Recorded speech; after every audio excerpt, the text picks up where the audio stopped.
আসসালামু আলাইকুম সম্মানিত দর্শক, আজকের এই ভিডিওতে আমি কুড়িগ্রাম জেলার চিলমারী উপজেলার নয়ারহাট ইউনিয়ন থেকে চিলমারী উপজেলার আর একটি ইউনিয়নের নদীপথের দৃশ্য আপনাদের সামনে তুলে ধরব। শুরুতে আমরা নৌকায় উঠেছি। নৌকায় ওঠার পরে মনে হলো আপনাদের সাথে এই মনোরম দৃশ্য শেয়ার করি। আমরা চিলমারী উপজেলার জোরগাছ বাজারে যাচ্ছি। যখন আমরা নৌকায় উঠলাম, ঘাটে বেশ কয়েকটি নৌকা ছিল যারা জোরগাছ বাজারের উদ্দেশ্যে রওনা দিবে। সেই নৌকাগুলোর মধ্যে আমরা একটি নৌকায় উঠেছি। আমরা ৩-৪ জন একসাথে উঠেছি। আমরা নৌকায় ওঠার পরে অল্প কিছুক্ষণের মধ্যেই নৌকা ছেড়ে দিল, আমাদের নৌকা। আমরা যাচ্ছি।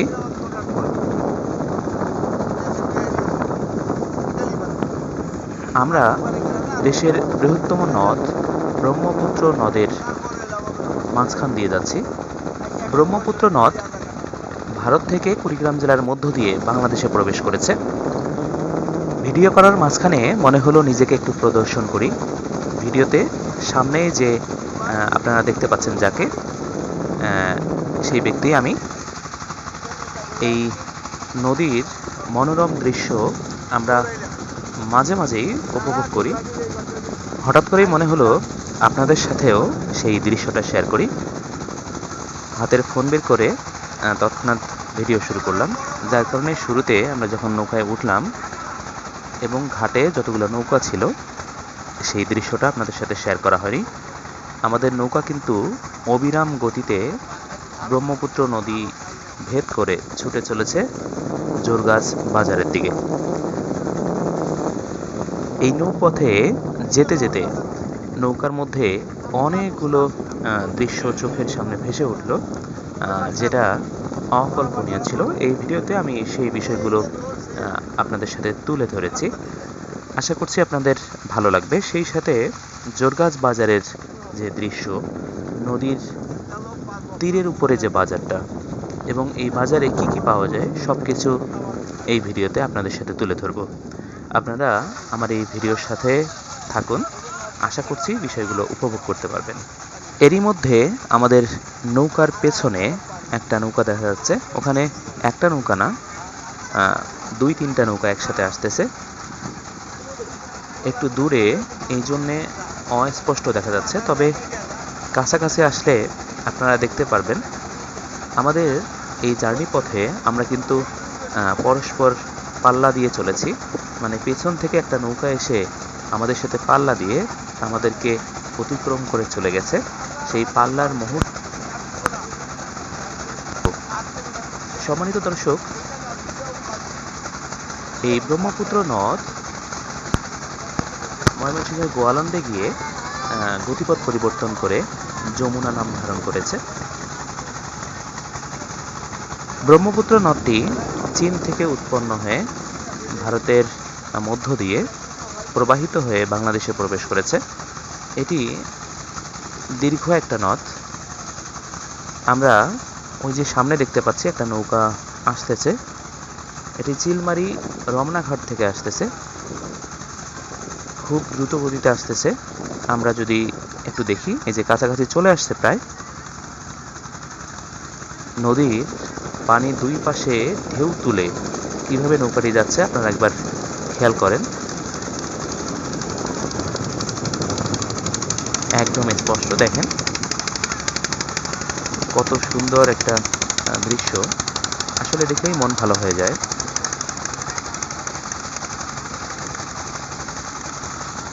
আমাদের নৌকাও কিন্তু নদীর বুক চিরে পানি দুই পাশে ঢেউ তুলে জোরগাছ বাজারের দিকে অগ্রসর হচ্ছে।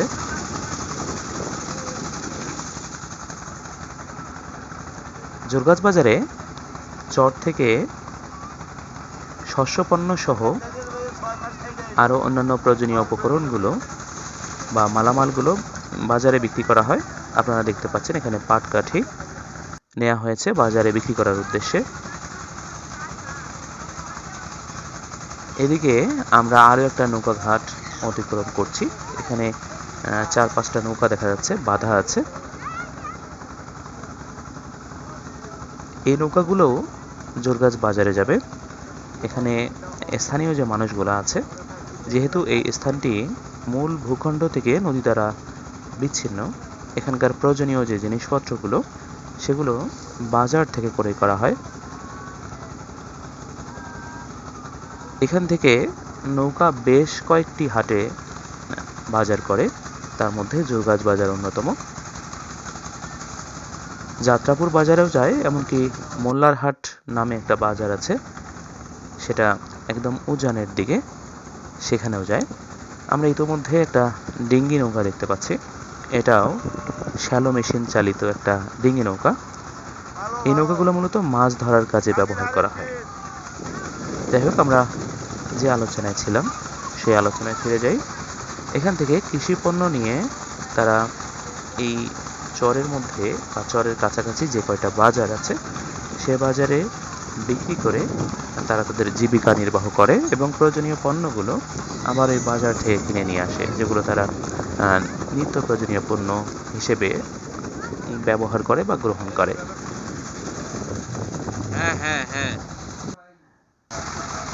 এই যে পিছনের যে নৌকা, সে নৌকা কিন্তু অনেকটাই আমাদের কাছাকাছি চলে এসেছে। যেহেতু আমরাও যাচ্ছি, তারাও আসতেছে। পেছনে 3টা নৌকা আছে, এই জন্য তারা আমাদের কাছাকাছি আসতে একটু সময় লাগছে। এটা জুম করে দেখানো হচ্ছে। দেখেন, 3টা নৌকা কিন্তু আমাদের এখানে আমাদের সাথে সাথে জোরগাছ বাজারের জন্য রওনা দিয়েছে। একদম 3টা নৌকা পাল্লা দিয়ে আসতেছে পাশাপাশি। পেছনের নৌকাটা একটু ছোট দেখা যাচ্ছে, 2টা নৌকা একদম কাছাকাছি। তার মধ্যেই যে প্রথমের দিকে যে নৌকাটা, এই নৌকাটাই কিন্তু আমাদেরকে পরবর্তীতে অতিক্রম করে যাবে। এই যে আমরা আরেকটা চর অতিক্রম করে যাচ্ছি। নদী ভাঙ্গনের কারণে এখানকার মানুষের জীবন কিছুটা বিপর্যস্ত, তবে এই প্রাকৃতিক যে সৌন্দর্য বা প্রাকৃতিক যে লীলা খেলা, এর মাধ্যমে এখানকার মানুষের জীবন কষ্টসাধ্য হলেও হাসি খুশিতে পরিপূর্ণ থাকে। এই চরের মানুষগুলো অনেকটা সহজ সরল হয়। তারা প্রচুর পরিশ্রমী, তারা পরিশ্রম করতে ভালোবাসে। আমাদের ওই নৌকাটা, মানে পেছনের যে নৌকাটা, সেটা কিন্তু খুব কাছাকাছি চলে আসছে। ওই 2টা নৌকা অন্যদিকে চলে যাবে, এরা রমনাঘাটে যাবে, চিলমারির। আর এই যে কাছাকাছি যে নৌকাটা দেখা যাচ্ছে, এটাই কিন্তু আমাদের সাথে জোরগাছ বাজারে যাবে। ওই 2টা নৌকা এরা রমনাঘাটে যাবে, তারা তাদের গতিপথ পরিবর্তন করেছে। এ কিন্তু আমাদের দিকে তেড়ে আসছে। এই নৌকাগুলোতে ছাদের উপরেও মানুষ বসে এবং ছাদের নিচেও মানুষ বসে। ছাদ থাকলে সুবিধা হয় বৃষ্টি বা রোদের সময় রোদ থেকে বাঁচতে বা বৃষ্টি থেকে বাঁচতে মানুষজন ছাদের নিচে অবস্থান করে। যেহেতু এখন শীতকাল চলছে, মানে শীতকাল শেষের দিকে, মানুষ ছাদের উপরে উঠে এই শীতের মিষ্টি যে রোদ, সেই রোদটা উপভোগ করে। এই ব্রহ্মপুত্রের শান্ত নীল পানি ভেদ করে আমরা ছুটে চলেছি। মনে হচ্ছে নৌকাটা অনেক দূরে, কিন্তু যেহেতু ক্যামেরা চলছে, ক্যামেরায় রেকর্ড হচ্ছে, এই কারণে অনেক দূরে মনে হচ্ছে, কিন্তু খুব বেশি দূরে নয়, অনেকটা কাছাকাছি। আমরা এই নদীতে মানে নদীর খনন কাজ চলছে, আর কিছুক্ষণের মধ্যেই এখানে একটা খনন কাজে অংশগ্রহণকারী জাহাজ টাইপের, ওটা আসলে জাহাজ নয়, আমি সঠিকটা জানি না ওটাকে কি বলে, সেটা দেখতে পাবো। নদীর পানি দেখেন কতটা স্বচ্ছ এবং নীল দেখাচ্ছে।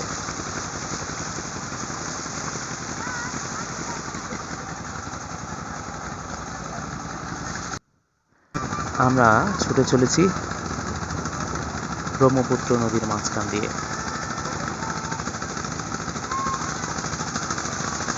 তো আমি আপনাদেরকে একটা বিষয় বলে রাখি যে চিলমারী উপজেলায় 6টা ইউনিয়ন আছে। চিলমারী উপজেলার এই 6টা ইউনিয়নের মধ্যে 2টা ইউনিয়ন ব্রহ্মপুত্র নদী দ্বারা মূল ভূখণ্ড থেকে বিচ্ছিন্ন। এর মধ্যে একটি নয়ারহাট, আরেকটি হচ্ছে নটারকান্দি। তো নয়ারহাটে একটা হাই স্কুল আছে, সেখানে কর্মরত আছি আমি গণিত শিক্ষক হিসেবে। দেখেন আমাদের নৌকা কিন্তু কীভাবে ঢেউ তুলে নদীর মাঝখান দিয়ে যাচ্ছে। নদীর পানি বিশাল গভীর কিন্তু, তবে ইদানিং নদীর মাঝখানে চর পড়ে গেছে, যার কারণে নৌকা চলাচলের গতিপথটা একটু বাধাগ্রস্ত হয়েছে। আমাদের পেছনে যে নৌকাটা ছিল এটা কিন্তু অনেকটাই কাছে চলে আসছে, দেখেন একদম কাছে। একটু পরেই কিন্তু মূল খেলাটা শুরু হয়ে যাবে। হাড্ডাহাড্ডি লড়াই, ধোয়া তুলে, মানে মেশিনের ধোয়া তুলে যেভাবে পাল্লা দিয়ে চলে, সেটা দেখলেই মন ভালো হয়ে যায়। অনেকটা ওই যে নৌকা বাইচ বা ঘোড়া দৌড় যেরকমটা আমরা উপভোগ করি সেরকম আর কি।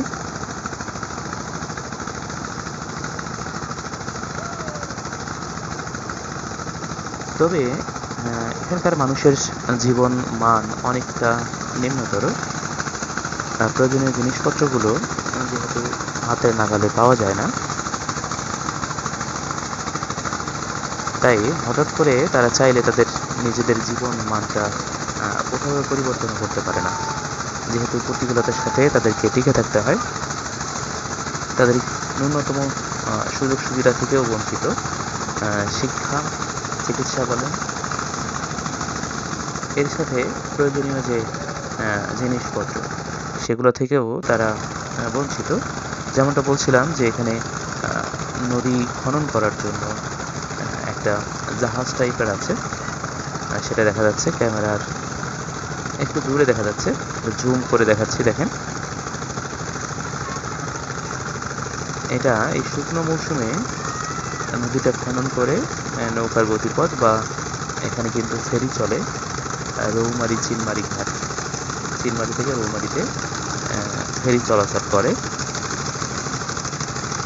যেহেতু এটা নদী বন্দর, তাই মোটামুটিভাবে একটি গুরুত্বপূর্ণ অঞ্চল আর কি। এই নদীবন্দরটি ব্রিটিশ আমল থেকে চালু আছে। ইতিমধ্যে দেখেন এই নৌকাটা কিন্তু আমাদের একদম কাছাকাছি চলে আসছে, আমাদেরকে অতিক্রম করবে এমন একটা পর্যায়ে চলে আসছে।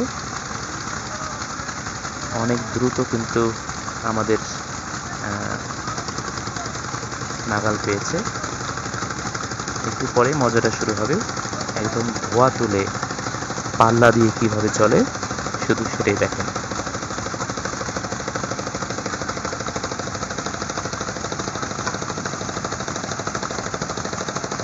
বাংলাদেশের যে 64টি জেলা আছে তার মধ্যেই কুড়িগ্রাম জেলা দারিদ্র্যের একদম নিচে বাস করছে, দরিদ্র সীমার নিচে। তার মধ্যে চিলমারী উপজেলা আরও দরিদ্র সীমার নিচে বসবাস করছে।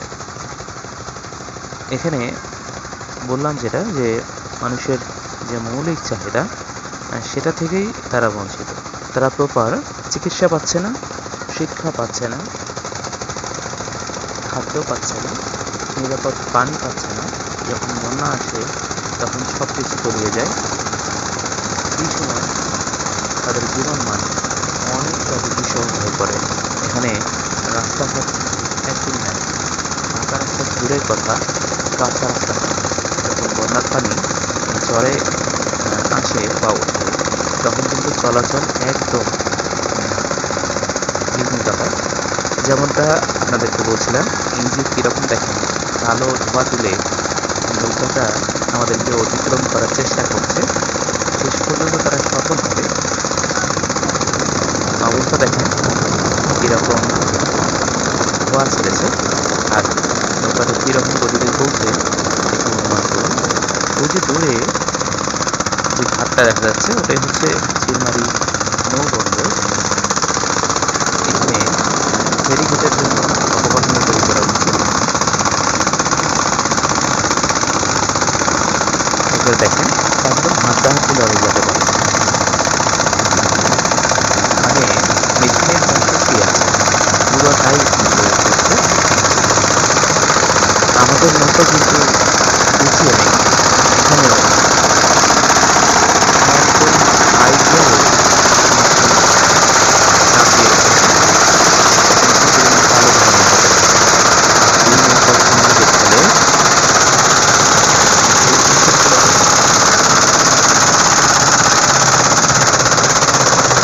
যখন দুটো নৌকার মধ্যে পাল্লা হয়, সেই নৌকার যে যাত্রীগুলা তার নৌকা জিতে যাবে, তার নৌকা হেরে যাবে।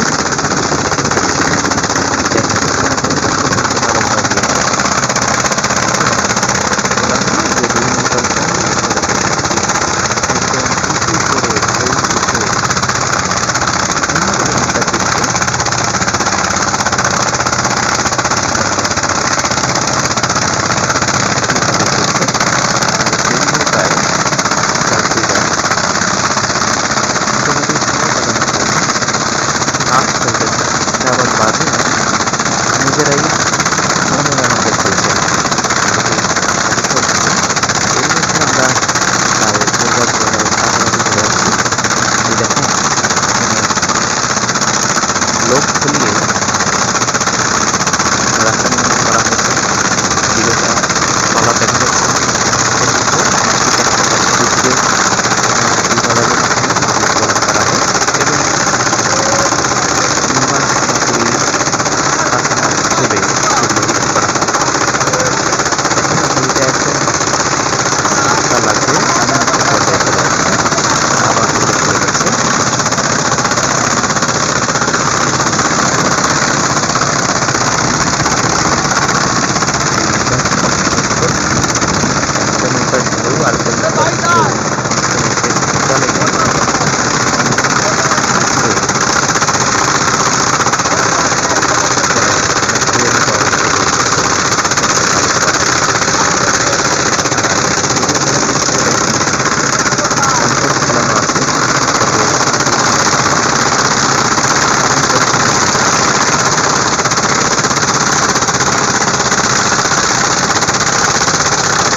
পাল্লা দেখলে মোটামুটি আনন্দিত, যে আনন্দের তারা ভাবনা রাখছে জায়গা দেখে।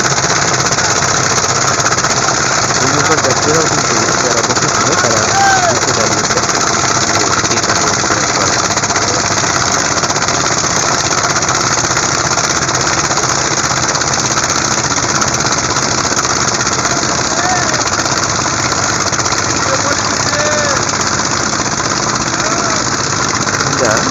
শুধু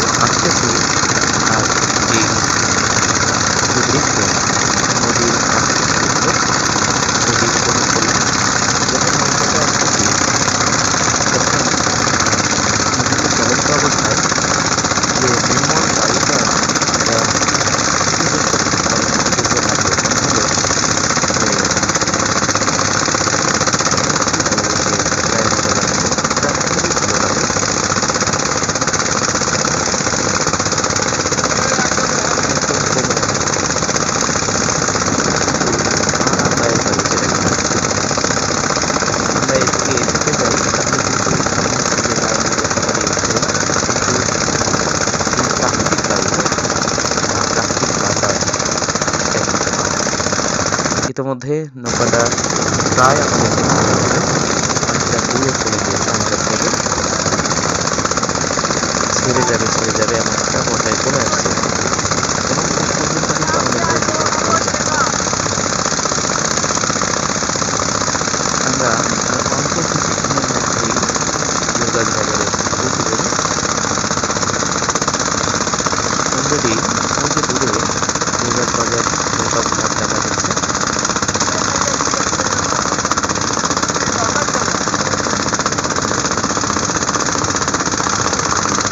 বোধহয় ক্যামেরাতে স্পষ্টভাবে বোঝা যাচ্ছে না, কিন্তু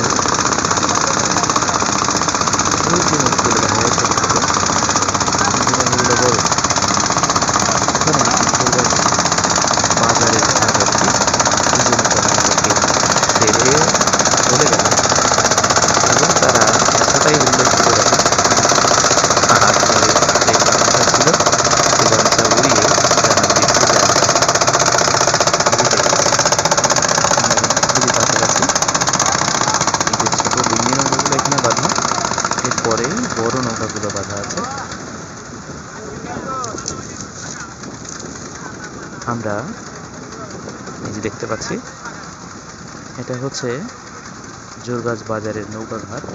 এখানে অসংখ্য নৌকা আছে অনেক দূর পর্যন্ত।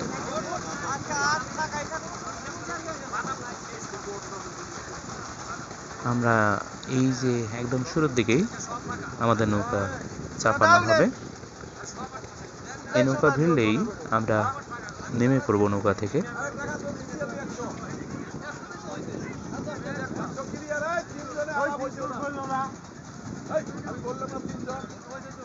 আমাদের নৌকা ভেড়ানোর জন্য নৌকার গতি কমিয়ে দেওয়া হয়েছে এবং নৌকার দিক পরিবর্তন করা হয়েছে। একদম ঘাটের দিকে সোজা আমরা ঘাটের দিকে যাচ্ছি। আমাদের নৌকা তীরের দিকে ফেরানো হচ্ছে। এখানে যেহেতু অনেকগুলো নৌকা চাপানো আছে, আগে থেকে জায়গা করে নেওয়া হচ্ছে যে আমাদের নৌকা কোথায় থামানো হবে। দেখেন ইতোমধ্যে যারা ক্রেতা, এদেরকে পাইকার বলা হয়, এরা নৌকায় আসতেছে যে এখানে কোনো পণ্য আছে কিনা যেগুলো তারা কিনবে। যারা এসে আগে সেই পণ্যটাতে হাত দেবে, অন্য কেউ সেই পণ্যটাতে আর হাত দিবে না, মানে দামই করবে না। এটা এখানকার নিয়ম যে আগে হাত দিবে সে দাম করবে। যদি সে কিনতে পারে তাহলে সে কিনলো, আর যদি সে না কেনে তবেই অন্যজনে এসে সেই পণ্যটার দাম করতে পারবে। আমাদের নৌকা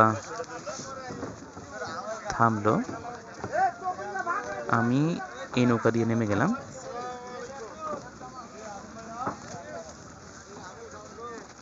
অলরেডি আমি নৌকা থেকে নেমেছি। এই যে দেখেন এখানে নেট বিছানো হয়েছে, যেগুলো কৃষি পণ্য আছে, তিল, ভুট্টা, সুজি, ধান, কাউন, চীনা, এসব এখানে পাওয়া যাবে। সরিষা। কৃষকরা তাদের পণ্য নিয়ে এসে এখানে এই পাইকারদের কাছে বিক্রি করবে, এরা আবার বড় মহাজনদের কাছে বিক্রি করবে। এভাবেই পণ্যগুলো একজনের হাত থেকে আরেকজনের হাত বদল হয়। আমরা সামনে টং দোকান দেখতে পাচ্ছি। আজকে বাজারে অনেক মানুষ কম, যেহেতু ভিডিওটা আমি আগে রেকর্ড করেছি, এখন ভয়েস দিচ্ছি। আমার এই ভিডিওটা রেকর্ড করা আমাদের জাতীয় ত্রয়োদশ নির্বাচন 2026-এর আগের দিন 12 তারিখে, মানে 12 ফেব্রুয়ারি ভোট হয়েছে। 11 ফেব্রুয়ারি আমি এই ভিডিওটি করেছি। ভোটের আগের দিন সেহেতু মানুষের উপস্থিতি অনেক কম। এখানে ঘোড়া এবং গাড়ি দেখা যাচ্ছে। এই ঘোড়া গাড়ির মাধ্যমে কৃষি পণ্যগুলো পরিবহন করা হয় আর কি। যখন পানি শুকায় যায় না তখন এখানে আগায় আসে। এই যে ছাগল নিয়ে এসেছে বিক্রি করার জন্য, একজন এসে ছাগলটা ধরে দামাদামি করছে।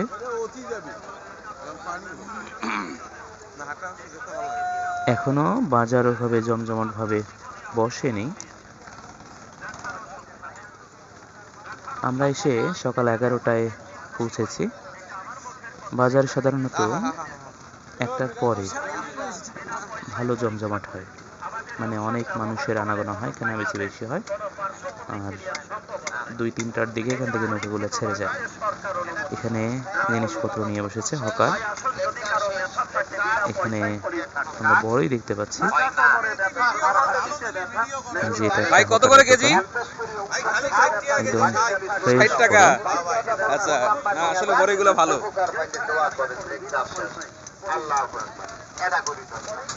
একজন কিনছে। হ্যাঁ, আমরা এখানে একটা জটলা দেখতে পাচ্ছি। এখানে একজন হকার পণ্য বিক্রি করছে। পাশে এখানে কামারের দোকান দেখা যাচ্ছে।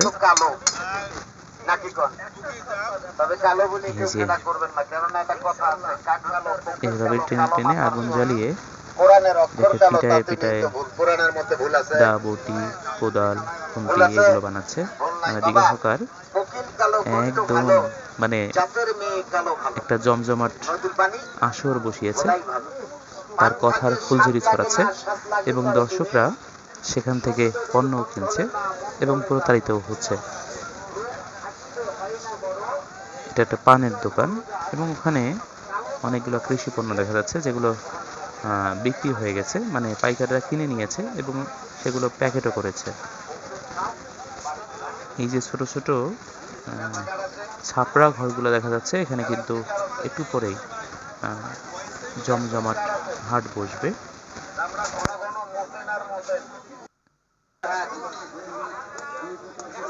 আমাদের কাবলিওয়ালা ব্যাগ নিয়ে চলছে। এর আগে যাকে দাঁড়িয়ে থাকতে দেখেছেন তিনি আমাদের আরেকজন সহকারী শিক্ষক।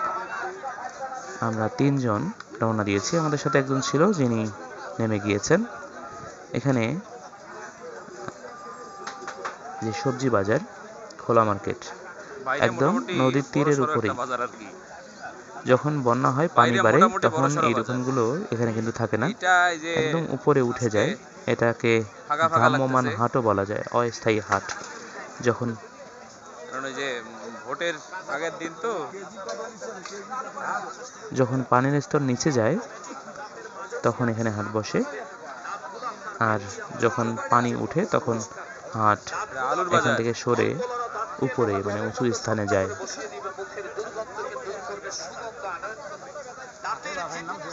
এই দিক দিয়ে ওঠে নাকি? ওই যে সিঁড়ি দেখা যায়।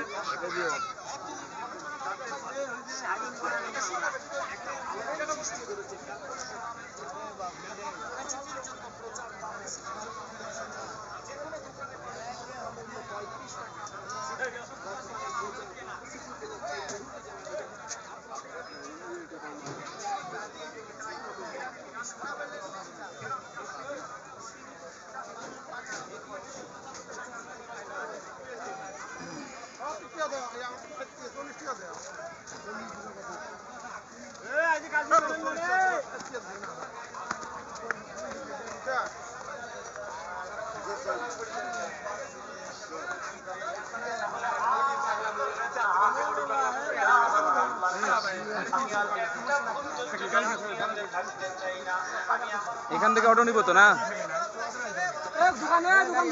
গুরু? অটো নিব তো, অটো নিব তো এখান থেকে। আচ্ছা,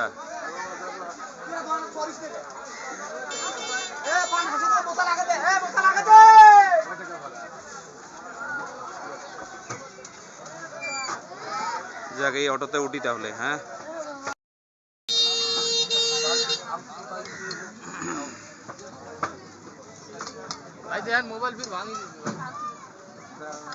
দেখতেছি ভাই।